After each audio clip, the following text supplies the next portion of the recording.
limit.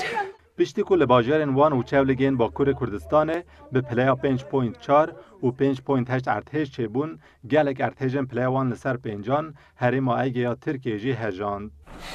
İkinci bir depremi kaldırırım artık Allah bilir. لگور انسوتیا لکولین ارتجان یا ترکیه هنگ جوان ارتجان حتی استانبول جی هاتیه هیست کرن. پشتی وی ارتجه پسپور باله دکشن سر ریسک ارتجه که مزن یا استانبول و راد گهینن او پیشبینی دکن لستانبول ارتجه که پلیاوه لسر هفتان رد چیبه. پسپور هر وها ددن زانین اگر او ارتجا مزن استانبول چیبه وی گاوه 11 باجرن در دور استانبول جی ده زیانه که مزن ببینن او جی هم جالی مادی و هم جالی جانی و ده مترسه که مزن لسر ترکیه çeke. İstanbul ve çevresi, daha doğrusu Marmara bölgesi. İstanbul u derdora wêre xeteke mezin ya ertejê derbas dibe. Em pêşbînî dikin demekî nêzik de li ser vê xetê ertejeke pileya wê li ser heftan re çê bibe. Li İstanbulê 4 milyon avahî hene û zêdetirî 16 milyon kes li ver dijîn. Dema ku em 11 bajarên li derdora wê jî hesab bikin, ertejeke ku li vê herêmê çê bibe, dê hem diwarê maddî hem jî diwarê jiyana mirovan de gelek ziyanên mezin bide Tirkiye. Ji ber wê amadekariyên ji bo vê ertejê gelekî girîngin.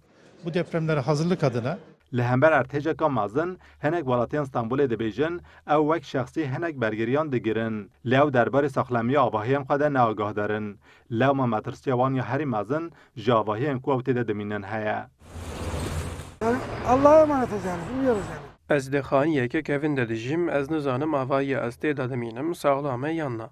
Eger ertêş çêbe em nikarin tiştekê bikin na her tiştê me hêviya Xwedê ve maya.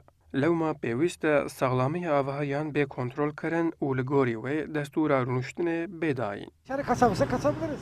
Hazırım ben benim, her şeyim hazır. Ji bo ertejê wekî şexsî min hinek amadekarî kirine û min hinek derman û xurek li cihekî kom kirine.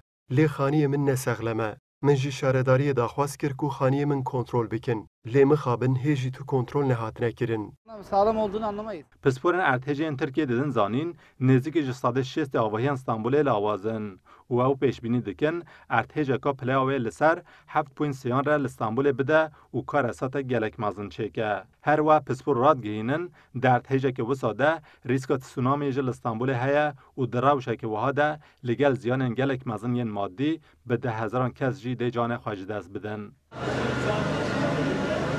دیار بایرام کردستان 24 İstanbul